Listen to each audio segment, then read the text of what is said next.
Oi, pessoal, eu sou a Camila. Não sei se vocês já tinham me visto antes, né?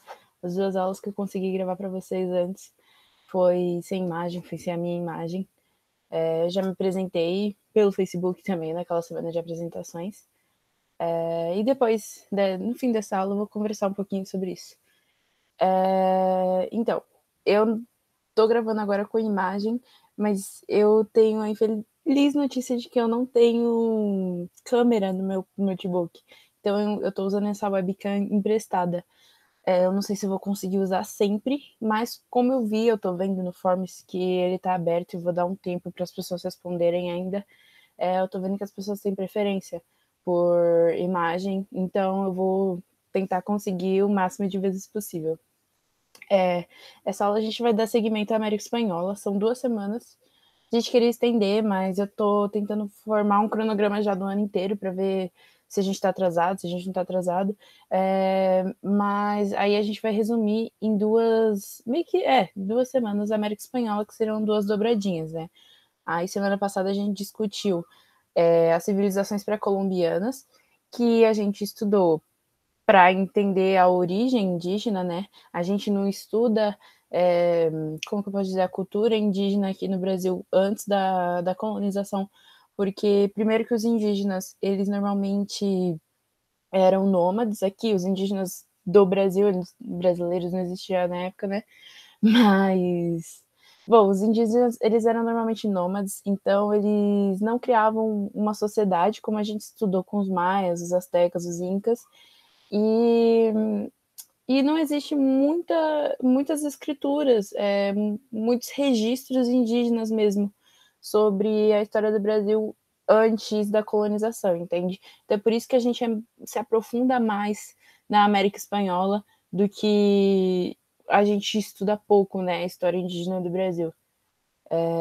E bom, a gente vai dar segmento, a gente estudou as civilizações pré-colombianas, que eram civilizações que existiam antes da chegada dos espanhóis. A gente estudou um pouquinho da colonização e hoje o assunto principal são os projetos de independência e a independência. Qual que é o ponto? Eu vou fazer uma pequena revisãozinha, porque eu sinto que, tipo, pelo menos para mim, é um assunto que a gente chegou e falou, putz, esquece Brasil e vamos falar agora de América Espanhola, sabe? E eu acho que tipo, foi muito do nada, então, para vocês entenderem o projeto de independência, vocês têm que entender as civilizações, lembrarem pelo menos, e entender a colonização. Então é por isso que eu vou dar uma revisão. É uma revisão considerável, viu? E aí a gente vai seguir a matéria. E aí hoje seria o último dia de aula disso mesmo. Eu adicionei algumas questões no final sobre a América Espanhola para a gente poder discutir, que eu vi que vocês gostam, vocês têm interesse. E é isso. Vou começar a apresentar agora.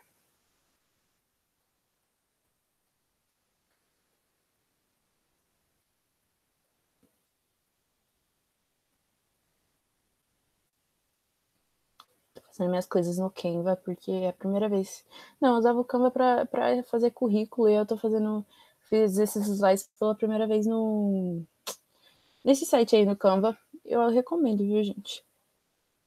Agora vamos começar a apresentação. Vou tentar ir um pouco mais lento, que também falaram que eu falo um pouco rápido. E eu não, assim, eu não falo muito rápido normalmente, mas quando eu fico nervosa, sabe, normalmente eu falo para meio que acabar logo, mas vou dar uma respirada e tentar ir com calma. Bom, a gente vai iniciar com essa capinha bonitinha, né? Que eu tô explicando que vai ter uma revisão de civilizações pré-colombianas e colonização mais independência. Gente, se eu ficar com caras estranhas, eu peço desculpas, ou se eu ficar olhando para outro lado e citar vocês, é porque agora que eu tô compartilhando, só tá aparecendo a tela do PowerPoint mesmo, da apresentação. Não consigo ver mais nada, não consigo ver minha cara, não consigo ver se tá bom. Então, peço desculpas, sabe?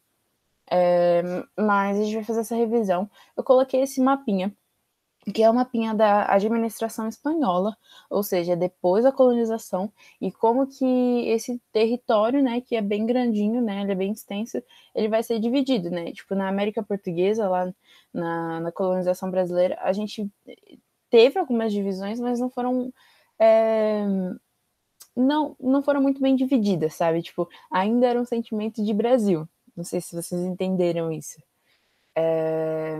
Mas enfim, a gente conta com o vice-reino da Nova Espanha, que depois vocês vão ver que vai virar o México. Tem a Capitania Geral de Guatemala, que vai virar Guatemala, Capitania Geral de Cuba, que são as Antilhas, importante falar, mas que depois vão virar o Haiti, Porto Rico, Cuba em si mesmo. Vocês vão ver no mapinha, eu separei um mapa depois da independência. Tem a Capitania Geral da Venezuela, o Vice-Reino de Nova Granada. Esses aí vão virar, se eu não me engano, a gente vai seguindo e eu vou confirmar, mas se eu não me engano vai virar Colômbia, Equador e a própria Venezuela. O Vice-Reino do Peru, que é o próprio Peru, Vice-Reino do Rio da Prata, que seria a Bolívia mais para o norte, a Argentina, Uruguai e o Paraguai, e depois a Capitania Geral do Chile, que também vai virar o Chile. O que a gente vai discutir nessa aula, como eu estava falando antes? Fazer uma revisão das civilizações pré-colombianas e da América Espanhola, e depois seguir com os projetos de independência e a própria independência desses estados nacionais. O que vocês podem notar, sabe? Tipo, eu vi que me contaram que às vezes, sabe, tipo, ficou meio sem sentido. Por que a gente está estudando isso? Basicamente porque cai bastante na FUVEST. Não cai bastante, mas cada ano tá caindo mais sobre a história da América Espanhola e América Latina em geral. E os cursinhos comerciais, que são os cursinhos pagos, eles já estão se aprofundando nesse assunto. Então é importante que vocês saibam. E a gente passa esse conteúdo das civilizações pré-colombianas, da América Espanhola e projeto de independência, porque é meio que um resumão do que vocês viram o semestre inteiro, só que da América Portuguesa, que é o Brasil, entendem? Vocês viram um pouquinho de antes do Brasil, não muito, porque como eu comentei, a historiografia indígena é um pouco mais difícil do Brasil, mas a gente estudou todo o período colonial e a gente estudou como aconteceu a independência. E aí a gente parou aí. E é por isso que agora a gente está estudando a América Espanhola. Tanto que depois dessas aulas a gente vai seguir o nosso conteúdo de história do Brasil e vai falar de primeiro reinado, tudo isso que a gente vai falar. E depois, no fim do ano, a gente vai estudar a América Latina no século XX, no mesmo jeito que a gente está estudando o Brasil no século XX, que é meio que para casar os dois, entendem? É para fazer uma sincronia da história dos dois. Mas vamos começar um pouquinho da revisão. Tá, as civilizações pré-colombianas, vou passar um pouco rápido. A gente estudou os maias. Os maias, quando eles foram invadidos, existiam em poucos números, ou seja, foi a invasão por parte da Espanha para esse ambiente foi muito mais fácil, não teve muito que haver uma conquista, sabe? Igual contei aquela história dos Incas e dos Aztecas, que o Cortés teve que ir sequestrar o imperador, fazer tal coisa, não rolou muito disso, porque eles meio que já estavam em uma decadência e a população estava diminuindo bastante, e, enfim, a invasão foi mais fácil. Os maias, eles ficam no sul do México e na América Central, então, meio que no meiozinho. Eles contêm uma boa agricultura, sabe, tipo, legal. Eles funcionam também como uma teocracia. Teocracia, a gente conversou antes, são quando os líderes políticos, como o imperador, no caso poderia ser o rei também, mas como o imperador, eles são uma representação de Deus. Então eles têm uma imagem muito importante. Não é só um líder político, sabe? É como se eles fossem um escolhido de Deus, um representante de Deus. Então isso faz muita diferença. Depois, a gente tem o politeísmo, ou seja, eles acreditavam em vários deuses, e os maias eram avançados na astronomia e na arquitetura. Tanto que eles têm várias técnicas que eu acho que vocês já viram. Os maias são muito famosos pelas pirâmides deles. Na astronomia, eu acho que vocês já ouviram falar no calendário maia, por exemplo. E eles são avançados nessas áreas. Depois a gente tem os Incas, que fica na região dos Andes, que é a Cordilheira dos Andes mesmo. Então eles ficam mais para o sul. Eles têm a agricultura avançada, uma teocracia, que, como eu falei antes, o imperador tem uma representação, uma ligação a Deus, e é uma teocracia numa diarquia. Diarquia é quando são dois reis, dois imperadores. Um cuidava da administração central e o outro cuidava do lado militar. Então, em termos de guerras, essas coisas, era esse que ficava em cargo disso. Politeístas também. e avançados um pouquinho na astronomia. Vocês veem que eu estou tentando fazer não só diferenças, como semelhanças entre esses povos. Depois a gente tem os astecas, ou mexicas também é o nome usado, que ficam no noroeste do México. É uma agricultura avançada, eu mostrei para vocês os chinampas no slide anterior. Também são teocráticos, com um imperador, mas assim, repetindo, o imperador tinha uma ligação muito forte com a religião, era uma representação de Deus, e eles são também politeístas, então vocês veem que todos são politeístas, acreditam em mais de um Deus. É importante falar que essas civilizações você pode comparar muito com sociedades que eram semelhantes às egípcias e às mesopotâmicas antigas que vocês estudaram em História Geral com o Edu. E os vestibulares tendem a usar isso como uma forma de esquema, tipo, citar essas duas civilizações como parecidas com essas também da região pré-hispânica. Aí a gente tem a cronologia das invasões, que eu achei legal de colocar.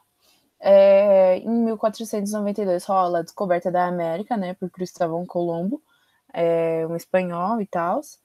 De 1492 a 1509 fica a conquista das Antilhas, que são aquelas pequenas ilhazinhas que ficavam que seria Cuba. 1519 a 1532, conquista do Império Azteca pelo Cortés, como a gente falou. Em 1532 a 1556, conquista do Império Inca. Ah, mas é a conquista do Império Maia? Por que eu não estou citando? Porque não é de fato uma conquista, sabe? É como eu falei antes, a população já estava em decadência, já estavam rolando vários problemas. Aliás, uma coisa que eu acho que eu esqueci de citar sobre os povos maias é que eles se organizavam em cidades-estados. Apesar de terem um imperador, eles se organizavam muito em cidades-estados, semelhantes às da Grécia também, que vocês estudaram também com o Edu, em História Geral. Mas, enfim, os maias, na época que foram invadidos, eles já estavam em uma certa decadência. Então, meio que não foi muito uma conquista, sabe? Foi uma invasão daquele ambiente, dominação daqueles indígenas que restaram. Tá, a conquista, beleza. Foram conquistados. Como que o genocídio foi realizado pelos espanhóis? 3 principais, mais a fome. O militar, que são os ataques militares normais, sabe? As invasões que os espanhóis proporcionaram. O cultural, que a principal responsável foi a igreja, que depois com a encomenda também vai catequizar os indígenas, vai apagar a religião dos indígenas, sabe? Eles vão ser ameaçados de morte, a não ser que se tornem católicos. Então vai ter um apagamento cultural, as crenças deles vão ser deixadas de lado, nem de lado, vão ser exterminadas. E o biológico, que é algo que a gente vai discutir nas questões, ele vai ser descoberto, não descoberto, mas a gente está dando mais atenção para esse genocídio biológico hoje em dia. Antes isso não era muito aprofundado, mas hoje com os estudos da história a gente foi vendo que os europeus, eles foram muito vetores de doença, sabe? A população indígena vivia em locais totalmente diferentes da Europa, vocês sabem disso. E quando os europeus chegaram com inúmeras doenças, não sei se vocês já estudaram as navegações, mas elas eram imundas, eram sujas, as pessoas desenvolviam várias doenças, falta de vitamina C também, não sei se vocês já ouviram falar uma doença chamada escorbuto. Então, quando os europeus chegaram e transmitiram essas doenças, os europeus que já tinham uma certa resistência, experiência, enquanto os indígenas não, os indígenas acabaram morrendo facilmente com essas doenças. E também a fome. A fome, a gente comentou um pouquinho antes, quando eu contei a história dos astecas, eu contei que quando os espanhóis estavam fugindo para o território do inimigo dos astecas, eles tinham que meio que fazer uma ponte. E não deu tempo, né? Os astecas que viram o imperador deles morrendo, sentiram grande dor, porque, como eu falei para vocês, ele era comparado a Deus. Eles foram para ataque, e enfim, os espanhóis meio que alguns atravessaram o rio e etc. Isso contaminou muito a agricultura em geral. Não só isso, houveram inúmeras outras medidas. Eles começaram a escravizar indígenas, não escravizar, né? Fazer trabalho compulsório deles. Depois eu explico qual é essa diferença entre trabalho compulsório e escravização. Mas eles começam utilizar os indígenas e não dar espaço para esse avanço na agricultura acontecer como sempre aconteceu. E isso vai acarretar numa fome, num desenvolvimento mais baixo de alimentos em geral. Tem um poeminha que eu coloquei na semana passada, mas eu tô colocando de novo, porque ele cai bastante, não bastante, mas consideravelmente em vestibulares, e é uma frase famosa, que é do Pablo Neruda, que ele vai escrever: a fome, a cruz e a espada iam dizimando a família selvagem. Ou seja, ele fala da fome, que a gente já comentou, a cruz significaria a igreja, ou seja, o genocídio cultural, e a espada significa o genocídio militar. Como eu falei, o genocídio biológico, ele tem sido mais relevante nos estudos atuais, sabe? Tipo, não é recente, mas é algo mais atual. E é muito comum os vestibulares eles colocarem essa frase e falar: tá faltando alguma característica aí. E aí, normalmente, é o biológico. Bom, aqui dentro da colonização, a gente tem duas formas de trabalho, que eu vou falar um pouquinho agora, que são muito importantes para a colonização da América Espanhola e que caem em provas, que é a mita e a encomenda. O que acontece? Antes, como eu falei com vocês, antes da colonização, já existia um trabalho que os indígenas forneciam ao imperador deles, que normalmente era para gerar grandes obras. Então, aquelas pirâmides que a gente vê, todo esse tipo de coisa, normalmente foi gerado por trabalho que os indígenas forneceram em troca de nada. Só que é um sentimento diferente. Esses indígenas eles estavam fazendo na crença de que eles estavam servindo a Deus e de que eles estavam contribuindo, era uma forma de tributo com a sociedade que eles viviam.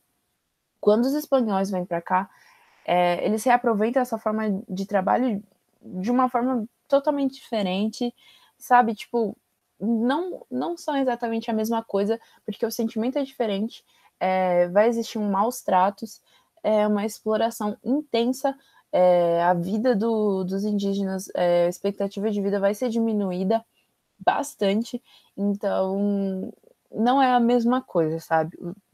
Todo o aspecto de como isso vai ser gerado é completamente diferente. Mas enfim, a mita ela é uma forma de trabalho análoga à escravidão. Por que quando a gente fala é trabalho compulsório, não é escravidão? Por que não é escravização? Porque esses indígenas, porque na escravidão as pessoas vão ser tratadas como mercadorias. Então vai haver um tráfico de escravos, vai haver uma mercadoria de escravos, vão haver pessoas vendendo, trocando escravos. É como se essas pessoas elas fossem realmente objetos, coisas, e não seres vivos. E esses indígenas eles não chegam a ser tratados assim. Não existe uma venda de tráfico, não existe uma venda de indígenas, não existe um tráfico de indígenas. Eles têm que dar um trabalho que é análogo à escravidão, exatamente. É um trabalho gratuito, é um trabalho explorador e que eles fazem em troca de nada. E, agora, não em troca de nada, excluam isso. Mas é uma forma de trabalho análoga à escravidão, por isso que a gente chama isso, mas não é um sistema escravista de fato, por causa desse aspecto principal, né? Porque eles não são exatamente coisas, não são tratados como coisas. Mas enfim, é uma forma de trabalho análoga à escravidão e eles recebiam um baixo salário. Por isso que eu cancelei a frase em troca de nada. Eles recebiam, sim, um baixo salário, baixíssimo salário, e um partido do minério que eles arrecadassem durante o trabalho deles. Só que o que acontecia é que muitos espanhóis iam em vários territórios, acolhiam vários indígenas, tipo, pegavam vários indígenas e ofereciam esse salário, essas coisas, né? Já que eles estavam passando fome e por inúmeras formas de sobrevivência mais difíceis com a invasão espanhola, muitos indígenas iam. Só que o que acontece? Os espanhóis, eles seguravam os indígenas através de um ciclo infinito de dívidas. Então, a alimentação do local que eles estavam fazendo a mineração ia formar uma dívida e eles iam ter que ficar mais tempo. O lugar onde eles iam morar ia formar uma dívida, porque tudo isso estava sendo construído pelos espanhóis, estava sendo de propriedade dos espanhóis. Entendem isso? E isso vai acabar no ciclo de dívidas que, se vocês verem, existe um pouquinho hoje, sabe? de prender as pessoas. Mas assim, vai ser um trabalho muito explorador. Eu coloquei essa imagem do lado da mina de Potosí. A mina de Potosí é uma mina que fica na Bolívia. Essa não sei o nome disso que eu posso falar, mas tipo, parece uma montanha gigante, só que tudo isso é meio que ouro e prata. Eu agora não lembro se é ouro ou prata, se é os dois, ou se é prata. Eu acho que é prata, na verdade. Mas, bom, vocês estão vendo que tudo isso aí é prata, ou seja, estava trazendo muitas riquezas para a Espanha. Isso trouxe muita inveja para Portugal também, mas trouxe muitas riquezas para a Espanha. E hoje em dia, isso daí é um buraco, de tanto que eles exploraram o território da América Espanhola. Esses indígenas, eles vão fazer esse trabalho minerador que, assim, vai acabar com a expectativa de vida deles, como eu falei antes. Não só isso, vai explorar extremamente eles. As minas vão ser uma forma de trabalho muito perigosa, e era tão perigosa, que, tipo assim, a estimativa de período que os indígenas iam trabalhar numa mineração era de 4 meses. Porque depois, ou eles saíam lesionados, tipo, com um acidente de trabalho mesmo, sem braço, qualquer tipo desse tipo de coisa, ou até morreriam, porque é o que eu falei, a alimentação era pouca, sabe? A forma de viver, sabe? Era muito ruim, e aí esse tipo de trabalho seria muito exaustivo para eles e ia ser uma forma de extermínio, sim. Aí depois a gente tem as encomendas. O que é as encomendas? Em teoria, tinha o papel de catequizar os indígenas, ou seja, eram pessoas que iam transformar a religião dos indígenas para católica e tinha um discurso falso de proteção. Então, tipo, para eles era uma forma de proteger os indígenas, tornando eles católicos e tudo de bom que viria se você se convertesse ao catolicismo. Só que na realidade era uma forma de explorar o trabalho indígena mais uma vez, que esses líderes que eram os encomendeiros, eles normalmente seriam líderes locais, então poderia ser até um indígena mesmo, que iam ter um privilégio pela metrópole, e eles iam ter que formar, catequizar esses indígenas, né, apagar toda a religião deles, antiga politeísta, transformar eles em católicos e meio que dar esse discurso de vocês vão trabalhar para Deus, então vão trabalhar nas minas e na agricultura. Rolava muito disso. E essa é a mita e encomenda. Duas formas de exploração do trabalho indígena, claramente. Bom, aí por último da revisão, eu acho, a gente tem a sociedade colonial, que é muito importante, também cai em vestibular, que a gente vai tratar dos chapetones, no topo da pirâmide social, são os espanhóis, eles têm que ser nascidos na Espanha, e são funcionários da metrópole. Então, a América Espanhola não era um lugar que muita gente queria vir, sabe? Tipo, não era um lugar muito confortável, sabe? Era melhor você ficar na Espanha, sendo rico e beleza. Quando um espanhol vinha para cá, normalmente era para exercer algum cargo político, algum cargo de liderança. Então, eles eram os funcionários da metrópole. Você já vê que eles têm o poder político, eles têm o poder de demandar as leis, demandar de como tudo iria funcionar dentro da América Espanhola. Aí depois a gente tem os crioulos. Os crioulos já são esses descendentes desses espanhóis. Para vocês verem que ser descendente, assim, ter nascido na América Espanhola já faz muita diferença de você ter nascido na Espanha. Você já meio que diminui na pirâmide social. Mas enfim, esses descendentes, eles ainda eram elite um pouco. É, eles eram os proprietários, né? Porque filhos de espanhóis, eles seriam bem afortunados e eles com certeza conseguiriam construir propriedades, achar propriedades e sei lá, às vezes tomar posse de alguma mina, tomar posse de fazer alguma fazenda, né? Para cultivar algum tipo de açúcar, por exemplo. A América Espanhola também produziu açúcar, principalmente nas Antilhas. E eles são o poder econômico. Você vê que essa elite ela está estruturada em dois poderes: poder político e poder econômico. O poder político ficava com os chapetones, que eram os próprios espanhóis, e os crioulos, os descendentes desses espanhóis nascidos na América Espanhola, eles eram poder econômico, porque eles eram os grandes proprietários, os latifundiários. Beleza. Depois a gente tem os mestiços, que são os espanhóis com os indígenas espanhóis, com africanos, todo esse tipo de mestiçagem que vocês acho que já ouviram falar.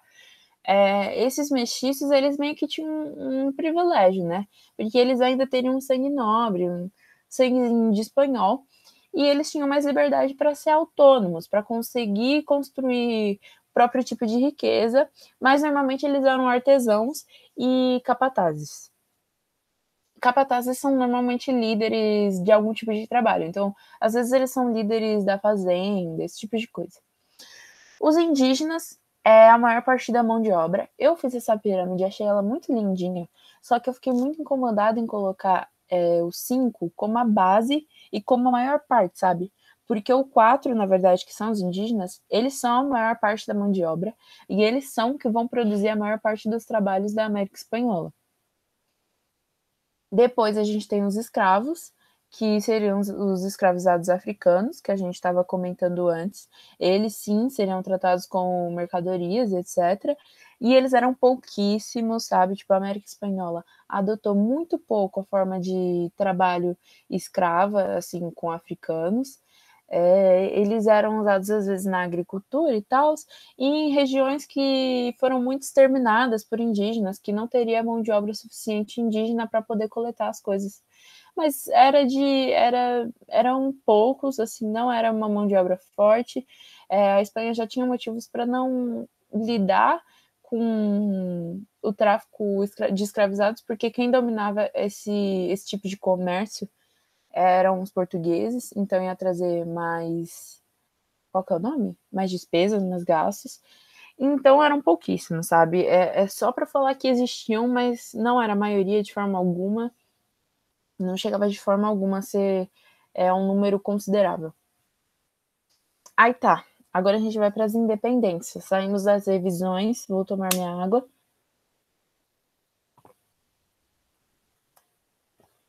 Saímos das revisões. Vamos para as independências que vocês não viram ainda. Independências tem dois fatores, né? Os fatores internos e os fatores externos. O que acontece? Dentro da América Espanhola estava rolando um esgotamento e contradição do sistema colonial, porque a metrópole, né, a Espanha, estava investindo muito na colônia, sabe? Eu esqueci, peço perdão, mas eu ia colocar nos slides imagens, mas Espanha estava investindo em grandes obras na América Espanhola. Tem uma Catedral do México que é gigante. E assim, como eu tô falando, eles estavam investindo bastante na América Espanhola. Ele meio que isso estava deixando de desenvolver a própria economia deles e a economia da colônia estava florescendo, enquanto a da metrópole estava ficando, né, estagnada, estava ficando parada. E aí esse processo vai criar uma dependência da Espanha com relação à colônia, sendo que tinha que ser o contrário, tinha que ser a colônia dependendo da metrópole. E isso vai gerar um descontamento das elites que são coloniais, que estão lá na Espanha, porque elas vão se sentir exploradas. E aí tem os fatores externos. Crise do antigo regime e sistema colonial. Eu que dei essa aula para vocês. Eu falei um pouquinho na aula de rebeliões coloniais lá dentro do Brasil, que estava rolando todo um clima de crise do antigo regime. O absolutismo estava sendo deixado de lado e, portanto, todo esse regime que apoiava contava com um sistema colonial. Sabe o pacto colonial? Então, ele entrou em crise. Estavam rolando revoluções, revolução intelectual, como o iluminismo e o liberalismo, que pregavam a igualdade a todos, que pregavam a autonomia, a inteligência, e a inteligência não, né? A racionalidade, e tudo isso estavam ocorrendo as revoluções burguesas, como a Revolução Francesa, que ocorreu por burgueses em 1789, a Revolução Industrial, que vai se iniciar na Inglaterra, mas foi uma revolução burguesa. A independência dos Estados Unidos também é um exemplo, que foi a primeira colônia da América a se independer, ou seja, a se tornar independente, ou seja, mostrar que isso é real, mostrar que se tornar independente, se tornar um Estado nacional é real. E aí esses fatores externos é óbvio que vão influenciar no pensamento dos colonos, do pessoal que estava lá na América Espanhola. Aí, beleza. Projeto de independência. Vou explicar um pouquinho mais o contexto. Lá para 1807, não sei se vocês lembram, França já estava dominada por Napoleão Bonaparte. Não sei se vocês lembram também, ou já estudaram, não sei se vocês já estão em história geral, Napoleão Bonaparte vai começar com os planos dele de extensão territorial, ou seja, ele vai começar a invadir outros países. Antes, a gente já estudou por que a coroa portuguesa veio para o Brasil, porque Napoleão Bonaparte estava ameaçando invadir Portugal e o rei queria continuar, o rei de Portugal, Dom João VI, queria continuar aliado da Inglaterra, então ele veio para o Brasil. Na Espanha vai acontecer a mesma coisa. O Napoleão vai invadir a Espanha em 1807 e o rei Fernando VII, que é o rei normal, o rei oficial da Espanha, ele vai ser destituído e o Napoleão Bonaparte vai colocar como rei o irmão dele, o José Bonaparte. E hoje, assim, até hoje na história da Espanha, o nome do José Bonaparte, assim, é Rei José Bonaparte ou Usurpador, porque, né, o trono oficial realmente pertencia a Fernando VII.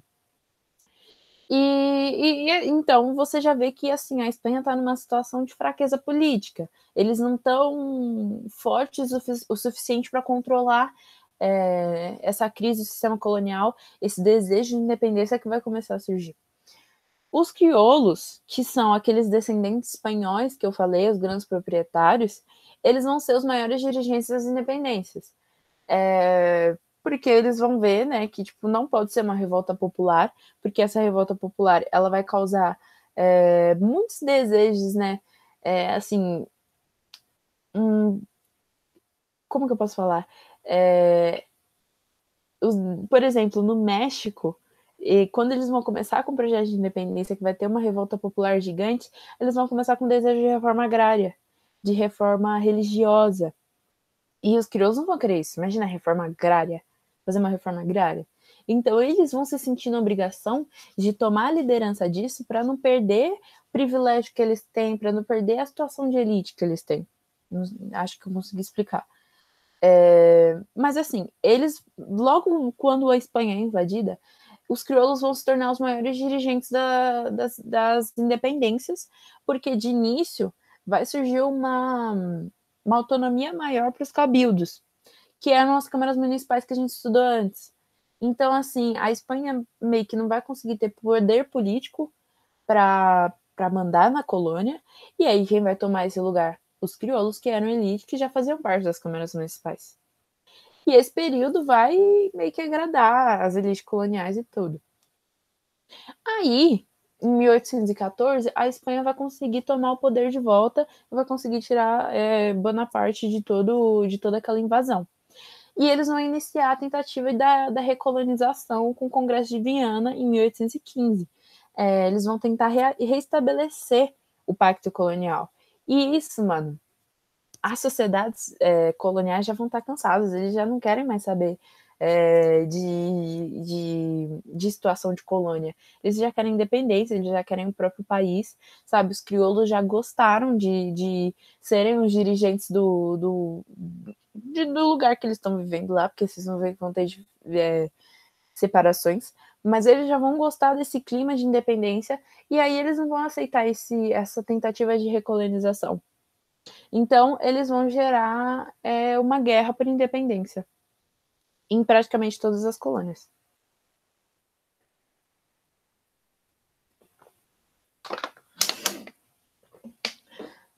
Um pouquinho antes disso, eu não sabia se eu colocava antes, não sabia se eu colocava depois, mas perdão, mas um pouquinho antes disso, uma das primeiras rebeliões que ocorreu de independência foi a rebelião de Tupac Amaru II. Foi no Peru em 1780. Vocês viram que a invasão foi em 1807, eles tentaram recolonizar em 1815, e aí vai começar a rolar as guerras, beleza. Mas em 1780 rolou essa rebelião desse cara, esse de cabelo longo aqui, com um negócio marrom, não sei o nome. O Tupac Amaru, eu esqueci de pesquisar o nome dele, ele vai se auto-intitular Tupac Amaru, porque eu sei que vocês estão vendo, eu não sei se todo mundo conhece, mas vocês vão lembrar do rapper americano. Mas o nome do rapper americano que a mãe dele deu inspiração a esse Tupac Amaru, porque o Tupac Amaru foi o último imperador Inca, o Tupac Amaru I. E aí esse cara vai chegar e vai falar que ele é o Tupac Amaru II. E ele era um encomendeiro até, e ele vai tentar, né, lutar pela independência do Peru contra as injustiças praticadas contra a população indígena, mas ele vai ser traído pelos crioulos, que eles estavam com medo de uma revolta popular, entendeu? Como eu estava falando antes, eles estavam com medo de que toda a população indígena que ficava abaixo das elites tomasse poder e acabasse governando para eles, né? Ninguém vai governar para a elite já sabendo o que passou, já sabendo o trabalho que sofreu, a exploração que sofreu pelas elites. Então eles estavam com medo de uma revolta popular, os crioulos, e aí o Tupac Amaru II vai ser traído e vai ser derrotado e vai ser executado em praça pública como exemplo, né? Como rola frequentemente. Depois a gente já vai para 1800 e pouco e tal, 1810 vai rolar a independência do México. É interessante falar que ele vai se tornar uma monarquia, como o Brasil. O Brasil, ele seria o único país de toda a América Latina, acho que da América toda até, porque Estados Unidos e Canadá nunca se tornaram monarquia, né? Mas o Brasil ia ser a primeira monarquia, a primeira e única monarquia de toda a América, se não fosse pelo México. Porque, de início, ele teve forte cunho popular, então ele queria combater as elites e a metrópole, como eu falei antes. Ele queria reforma agrária, ele queria reforma religiosa, no sentido de separar Estado de igreja. Ele queria essas coisas. E aí os crioulos vão ver, né, o que tá rolando, né? E vão tomar controle do movimento. O Agustín Iturbide é um crioulo que vai conduzir esse exército da independência e ele vai ser coroado imperador do México, que é esse carinha agora, sem ser o Tupac Amaru II, esse branquinho aí. Ele vai, como eu falei, ele vai ser coroado imperador do México, só que vai durar um ano, se eu não me engano. Em 1822 ele vai virar imperador, em 1823 ele já vai sair, entendeu? É um negócio que os crioulos vão tentar colocar, mas não vai rolar. E aí logo ele vai sair. Então, tipo assim, basicamente o Brasil foi a única monarquia mesmo, porque se vocês forem ver, o Brasil teve o primeiro reinado, sabe? O Brasil começou em 1822 e vai acabar em 1879. Aqui vai começar em 1821, 22 e vai acabar um ano depois. Aí a gente tem os principais líderes, porque a gente falou desses e tal, essas rebeliões são rebeliões premissoras, mas depois vai rolar todo o sentimento de independência para a maioria das colônias. E vão ter os principais líderes, que são dois, que têm ideologias diferentes, por isso é interessante separar esses dois. O San Martín, que ele vai causar uma independência pela maior parte da região do sul. E qual é o plano ideal dele, assim, para as colônias independentes? Estados nacionais agora. Adoção de monarquias governadas por príncipes europeus convidados. Então a ideia era convidar príncipes europeus a reger as monarquias aqui independentes. É importante falar que depois eu vou falar do Simão Bolívar. Os dois tinham ideologias, uma delas vai prevalecer, mas nada vai ser seguido à risca. Então, assim, o San Martín vai conseguir conquistar a Argentina, Chile, Peru, liderar a independência desses países, mas não vai ser nada muito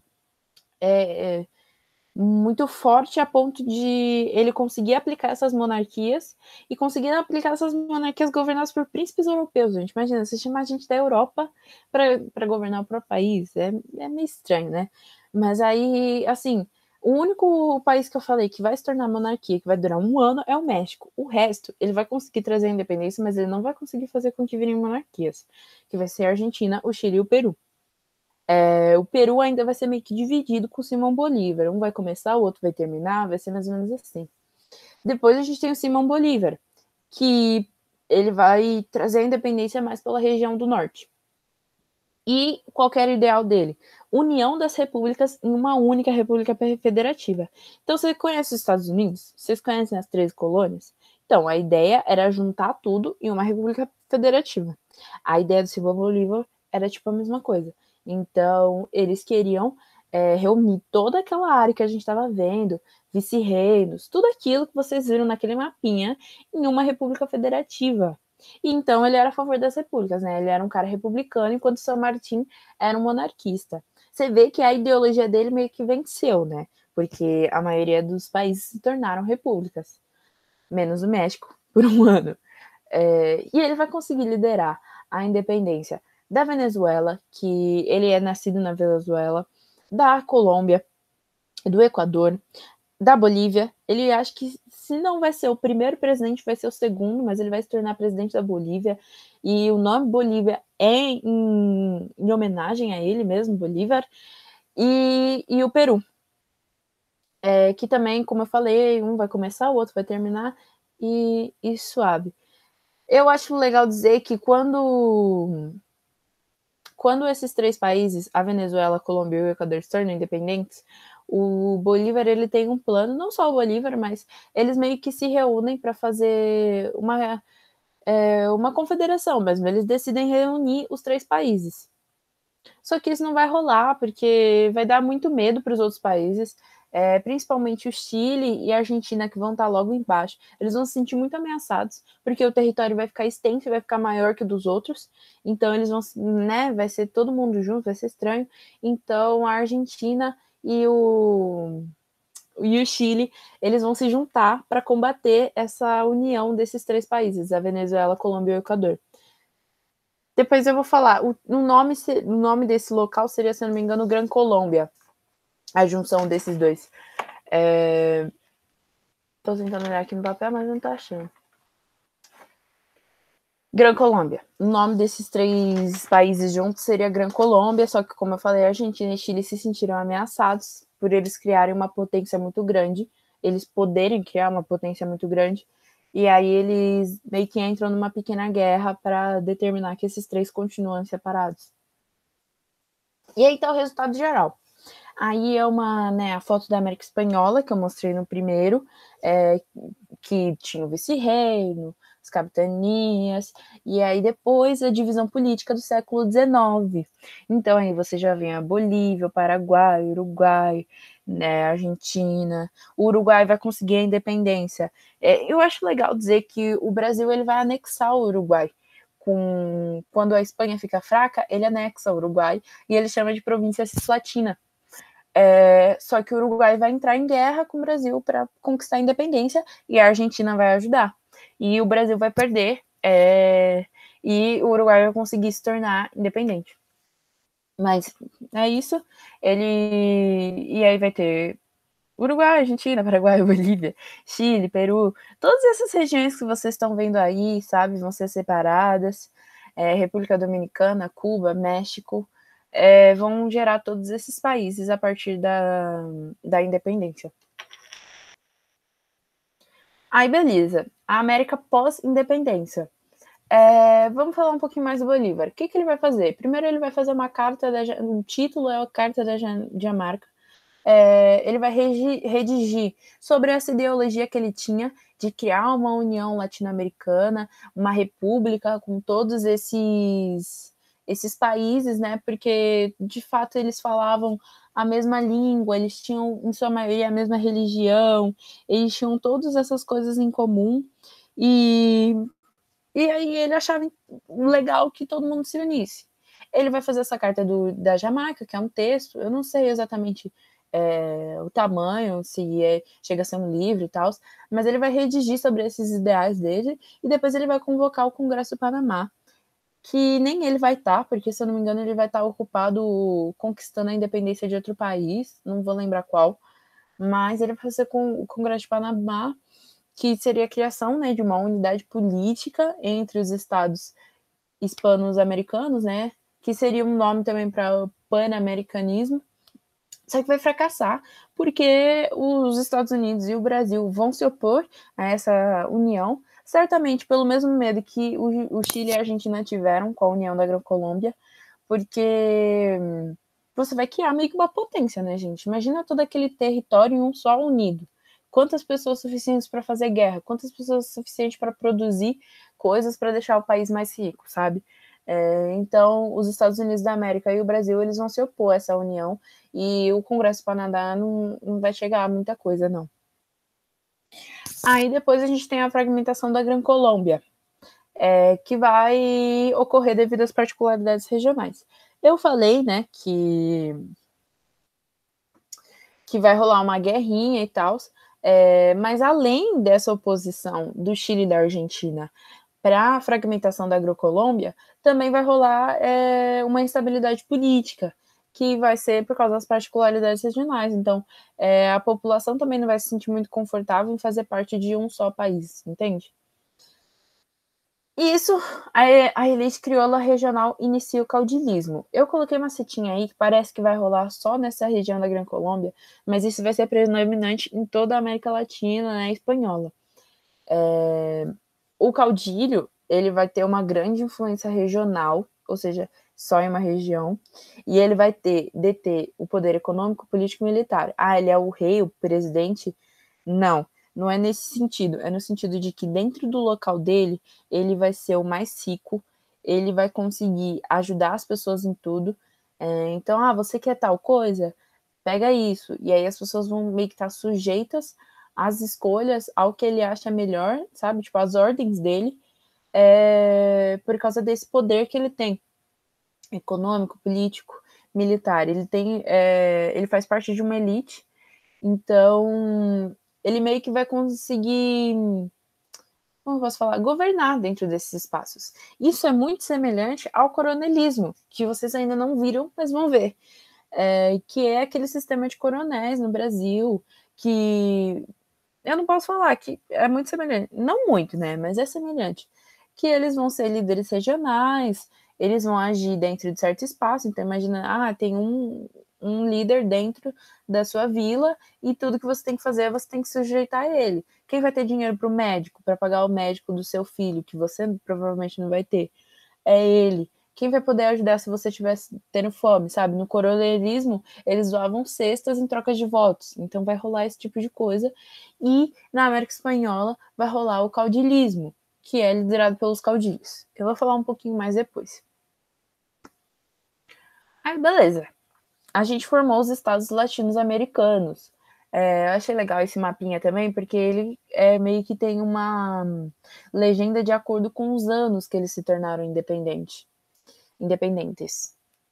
Mas assim, as características em comum que vão permanecer nos estados latino-americanos.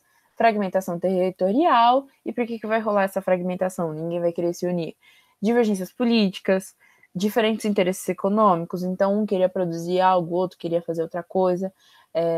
E o interesse da Inglaterra. A Inglaterra, ela fazia questão de que esses países continuassem desunidos, porque, né, era mais fácil de ter influência sobre eles, era mais fácil de meio que dar uma mexida neles a partir disso. Como eu falei, se eles se unissem, iam se tornar muito gigantes, né?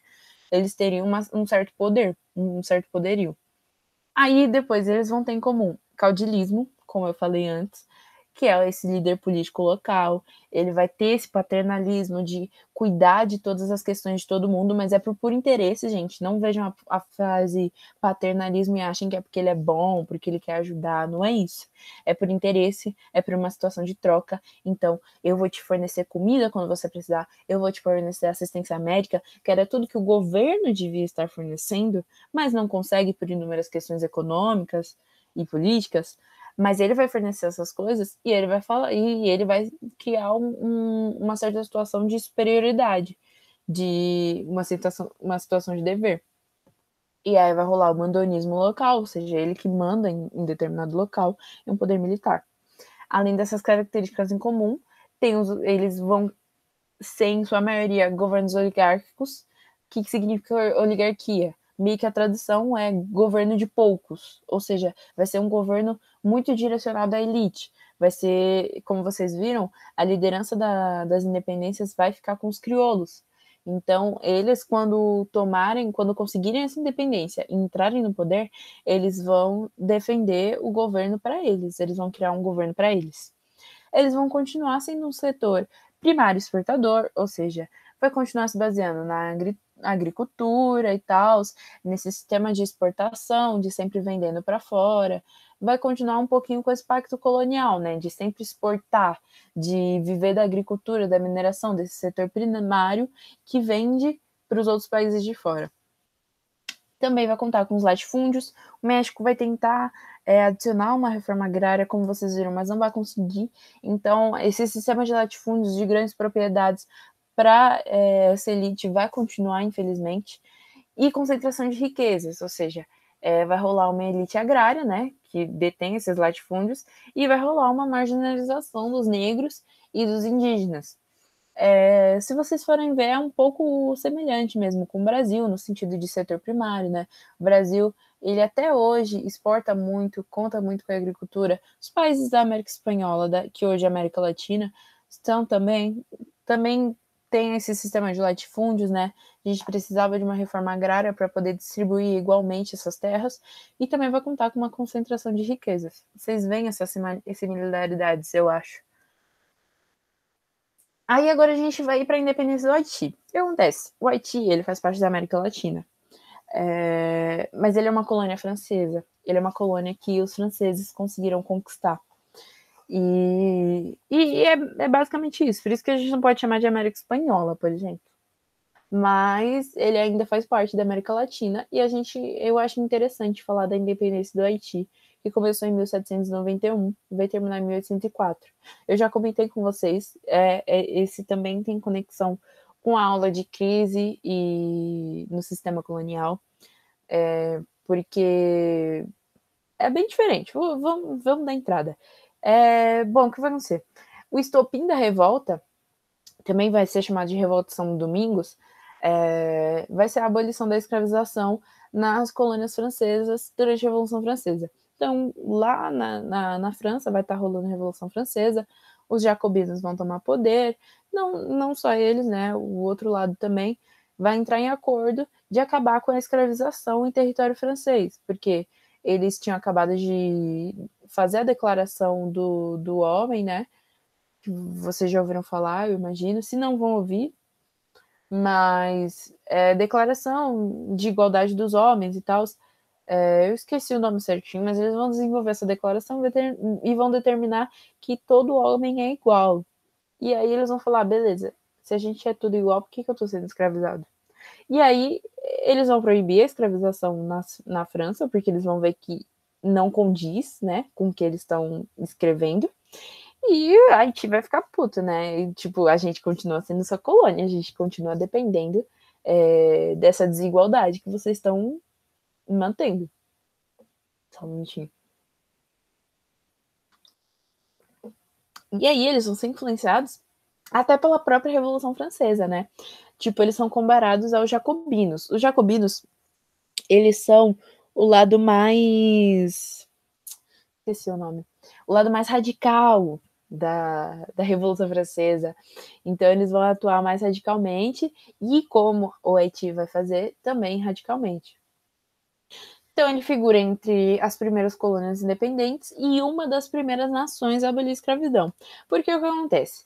O Haiti, ele era composto, tipo assim, eu não sei de fato, não é baseado em nada, mas 90% da sociedade era negra escravizada. E 10% eram os grandes proprietários, os donos de fazendas. O que vai acontecer? Eles vão se revoltar. Todos esses negros escravizados vão se revoltar e eles vão matar, exterminar todos os brancos da ilha de São Domingos, que seria o Haiti. Qualquer branco, isso assim, o foco, né, eram os donos de fazendas e eles matavam os donos de fazenda e todos os filhos deles, porque para não gerar nenhum tipo de como eu posso falar? De hierarquização, sabe? Tipo, matou um, então o outro fica em dono. Então, eles exterminaram os brancos da ilha mesmo. Foi uma revolta, como eu disse, radical. Por isso eles são comparados aos jacobinos. E aí vai ser uma das primeiras colônias independentes, porque se vocês forem ver, começou em 1791. E a independência na América Espanhola de resto vai acontecer a partir de 1800, como vocês viram. Então, assim, eles vão exterminar os brancos da ilha, que é basicamente uma reação aos maus tratos infligidos aos escravos. Eles eram muitos maltratados, isso é fato, tanto no Brasil. A escravização foi um bagulho feio, e aí eles vão reagir a isso. E assim, o Bonaparte, que na época estava liderando a França, ele vai mandar tropas pro Haiti e eles vão conseguir derrotar essas tropas. Então imagina, né, o nível de força que eles tinham e de revolta, né, de raiva que eles tinham desses maus tratos.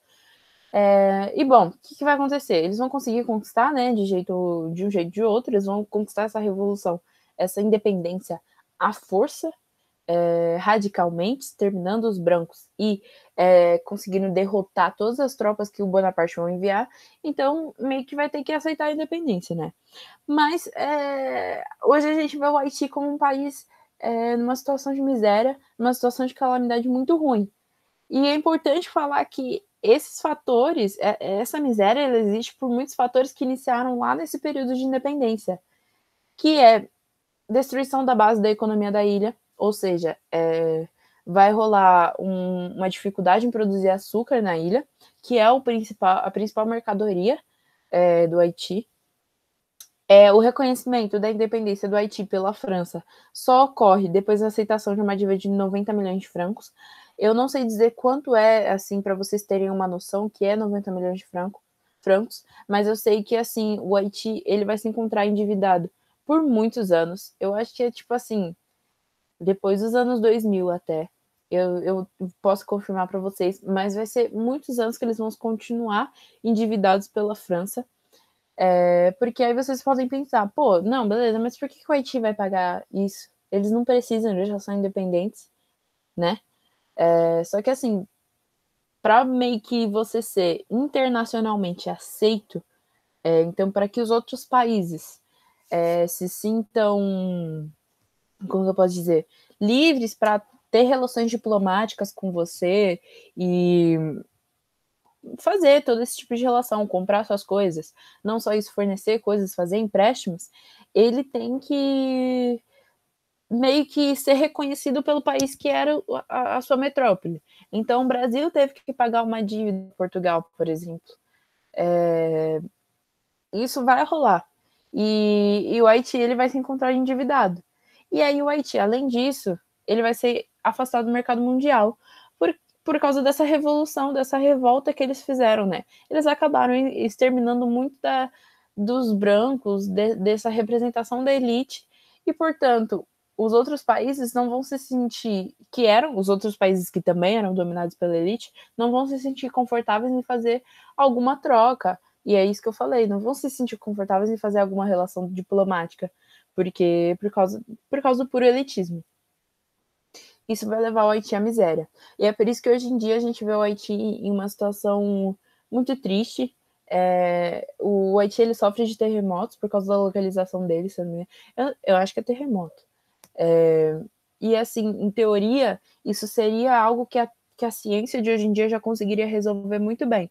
Por exemplo, o Japão, que fica no meio de duas placas tectônicas, basicamente tem terremotos frequentemente até, e consegue, e sabe, a gente não vê eles em situação parecida com a do Haiti, mas é principalmente porque eles não têm dinheiro para cuidar de toda, de pagar toda essa ciência, de arcar com essas condições, de ter um governo que consiga fornecer pelo menos uma assistência básica, entende?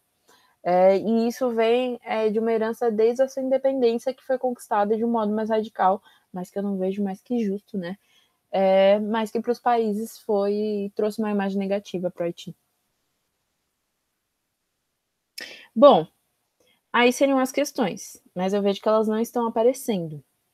E aí eu vou colocar elas no PowerPoint e vou ver se rola. Vou tentar dar um pause na gravação.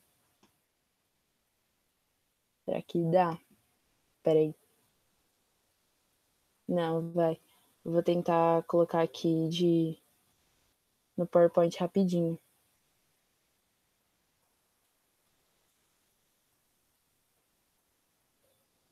Não sei se está aparecendo para vocês. Deixa eu ver.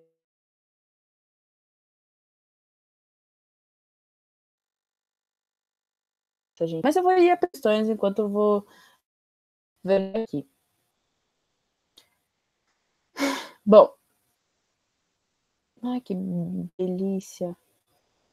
Bom, eu fiz o Forms lá, e aí eu perguntei para vocês o que vocês estavam, o que vocês preferiam, vocês gostariam que eu,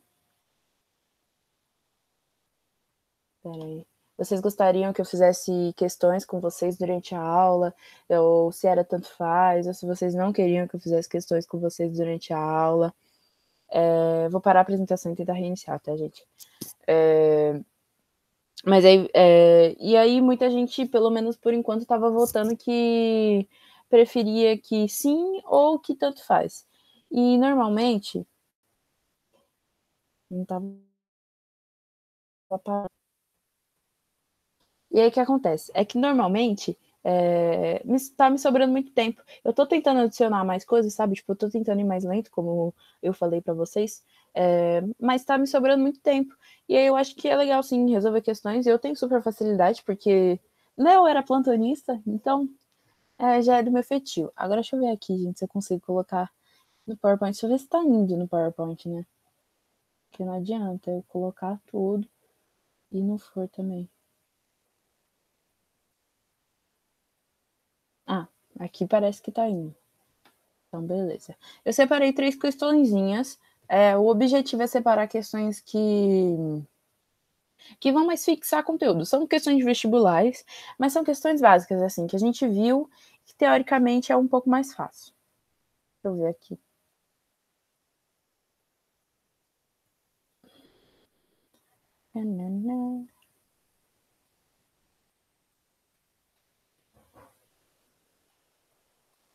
Vamos apresentar pelo Canva também. Mas vai.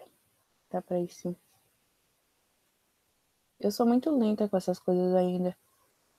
É a primeira vez, gente. Antes, vou contar isso pra vocês. Acho que agora foi, né? Espero que tenha ido. Eu tava sem microfone. E aí eu tô fazendo a faculdade, e aí os seminários que eu tive que conversar com os professores, ou com um grupo que eu tava fazendo, que eu tava sem microfone, que não dava, que eu ia ajudar em todas as outras formas, que eu fazia os slides e tudo, mas que eu tava sem microfone. E aí eu tive que, aí tipo, saiu o PS, eu tive que correr atrás de arrumar o microfone no meu notebook, não consegui arrumar a câmera.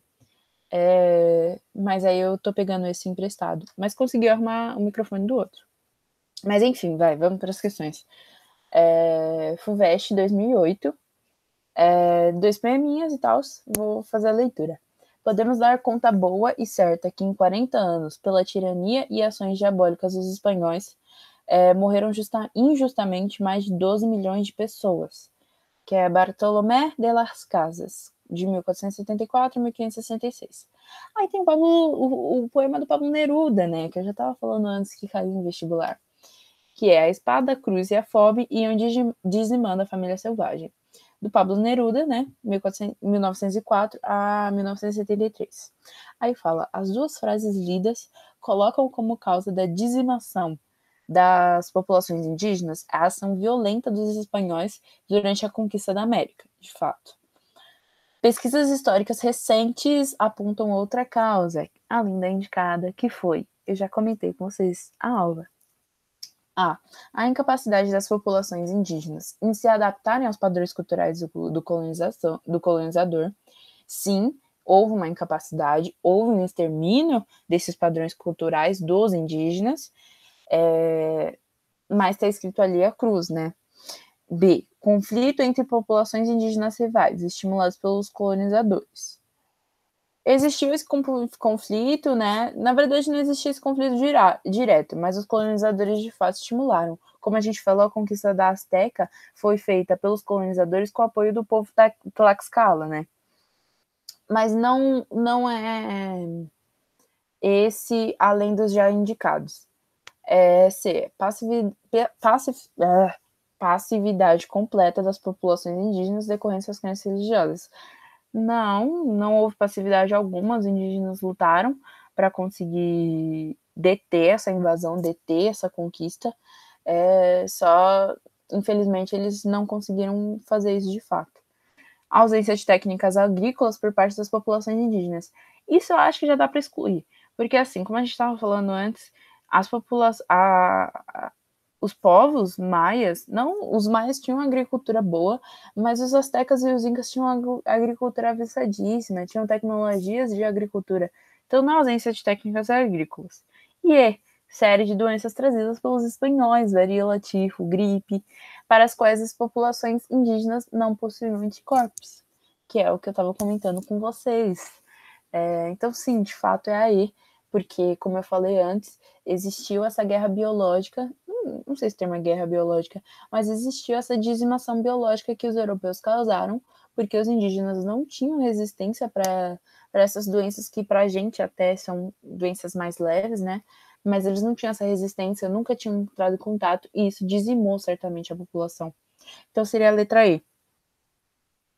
Aí agora a gente tem uma questão da UFSM, eu não consegui colocar o nomezinho dela, uma questão da UFSM de 2014. E ele mostra uma tabela que eu achei muito interessante, porque mostra a evolução da população do México. E se vocês forem ver, é uma evolução em milhões. Se vocês forem ver, em 1519 contava com 25 milhões. Em 1605 contava com 1 milhão de pessoas. Então, vamos seguir para a questão. O acentuado declínio populacional dos astecas do México no século XVI está relacionado, entre outros, com os seguintes fatores. 1. Utilização de armas de fogo altamente destrutivas durante os processos de conquista militar. De fato, sim, porque os indígenas não tinham esse preparamento com armas de fogo, eram armas tipo flechas, lanças, não existia armas de fogo que os espanhóis tinham para poder derrotar facilmente os indígenas. 2. As epidemias letais trazidas pelos conquistadores, como a gripe, varíola, sarampo. É o que eu estou falando para vocês, desde o do capítulo de genocídio até a questão anterior. Então, sim, ela de fato seria verdadeira. A 3. A intensificação da escravidão indígena e do tráfico de escravos indígenas para a metrópole. Como eu conversei com vocês, a maior diferença que a gente dá o título de trabalho compulsório e não escravização é o fato de que não houve um certo tráfico de escravos, não houve esse tratamento de indígenas como coisas e não houve essa, como eu posso falar, essa exportação de indígenas para a metrópole para trabalharem como servos.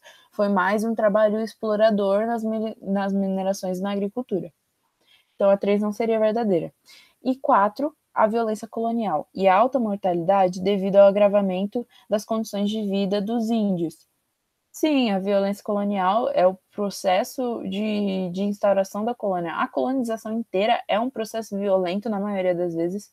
Na América Espanhola, certamente foi. E houve, sim, uma alta mortalidade dos indígenas, como vocês já conseguem ver no gráfico, sabe? Que seria mais alta mortalidade do que 25 milhões para 1 milhão de pessoas. Então, a resposta certa é a resposta D, que é a 1, a 2 e a 4. Aí agora a última questãozinha da UF Rio Grande do Sul, de 2015. Vou ler o textinho. Nenhum dos grupos em disputa pelo poder pretendia modificar a estrutura econômica e social herdada da colônia. Assim, os novos países permaneceram predominantemente agrários, com base no latifúndio, mantiveram as relações produtivas pré-capitalistas, inclusive com o crescimento do trabalho compulsório, servil, semi-servil e escravo.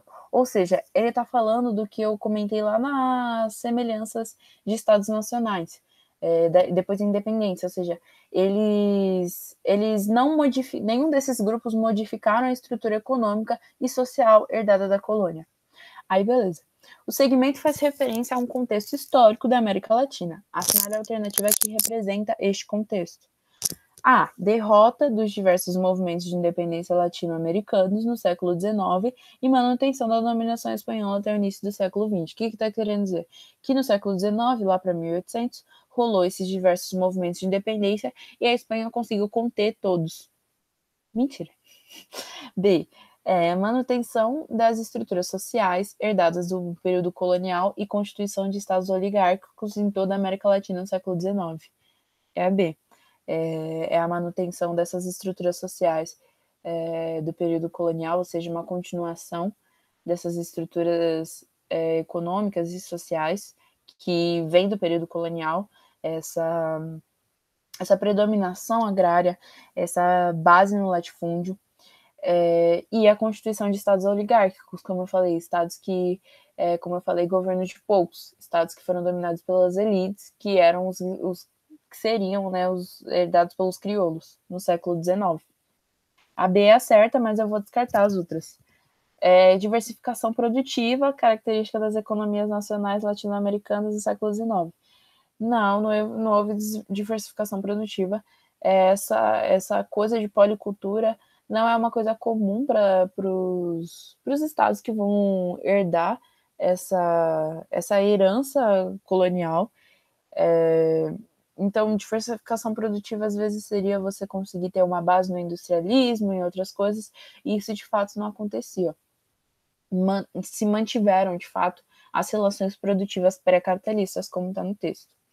A D, criação de estados democráticos em toda a região após as guerras de independência do século XIX. Não houve necessariamente a criação de estados democráticos, seriam estados oligárquicos, o nome certo, e acho que essa coisa de generalizar, essas alternativas que generalizam sempre, normalmente são erradas, porque, por exemplo, a gente tem a monarquia no México, que mesmo que tenha durado um ano, durou um ano. E vitórias das diversas revoltas de indígenas e escravos logo após as independências e fim do trabalho compulsório por toda a região. Houve um certo fim do trabalho compulsório, mas não exatamente como a gente imagina, porque no texto ainda está escrito crescimento do trabalho compulsório no sentido servil, semi-servil e escravo. Então, não vai ser mais pela América Espanhola, mas vai ser por toda a estrutura do governo. E não vai ser uma vitória das revoltas indígenas e dos escravos. Porque, como eu falei, os crioulos vão tomar essa liderança para que justamente não haja um fim do trabalho compulsório, não haja uma reforma agrária, como eu comentei com vocês. Então, eles tomaram essas revoltas indígenas e dos escravos pela independência, para que eles não acabassem ferrados.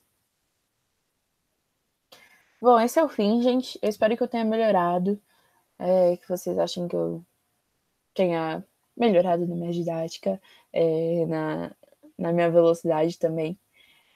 Tô louca para acabar o vídeo e ver em quanto tempo ficou. Mas eu vou me apresentar também. Meu nome é Camila Laís. Meu Facebook tá aí, me adicionem. Se tiverem dúvidas, eu sempre vou tirar dúvidas, eu sou super suave para isso. Sempre tô dando parte do meu tempo para isso. Por mim, eu continuo plantonista também.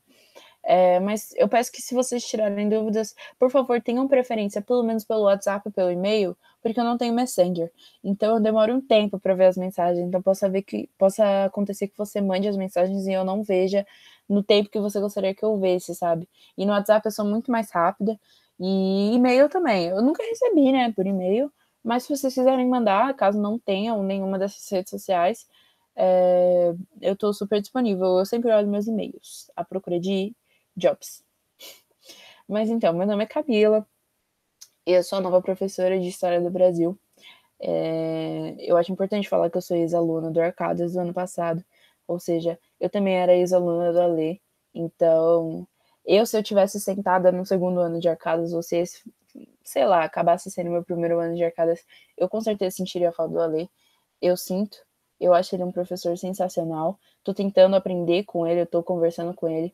Eu tô tentando evoluir também dentro da história. Então, tipo, eu pretendo pegar matérias na FEFELESH para poder evoluir nisso mesmo. Semana passada, eu vacilei em algumas coisas, como no slide, porque eu tava um pouco nervosa, porque foi meio que a segunda vez que eu estudava América Espanhola. A América Espanhola não é algo que a gente estuda muito no ensino médio. Eu nunca tinha estudado no ensino médio. E eu tinha visto a primeira vez detalhadamente assim com a Lê. E aí, tipo, um ano depois eu tô aqui tendo que dar aula. Então eu tava muito nervosa por isso, sabe? E pediram essa apresentação. Eu ia fazer de fato essa apresentação. Só que quando eu tava fazendo a aula, tipo assim, quando as aulas ainda estavam sendo rotacionadas pelos plantonistas, a gente meio que definia na quinta ou na sexta quem daria essa aula. E aí, na sexta, a gente combinou que seria eu. Só que não tinha saído o resultado ainda do PS, eu não sabia que eu ia ser professora. Então, eu planejei toda a aula de um jeito, e na segunda, quando eu gravei, eu já sabia. Mas, tipo assim, eu tinha um roteiro de uma aula diferente do que eu tinha, e ficou meio bagunçado. Então, peço desculpas, vou melhorar.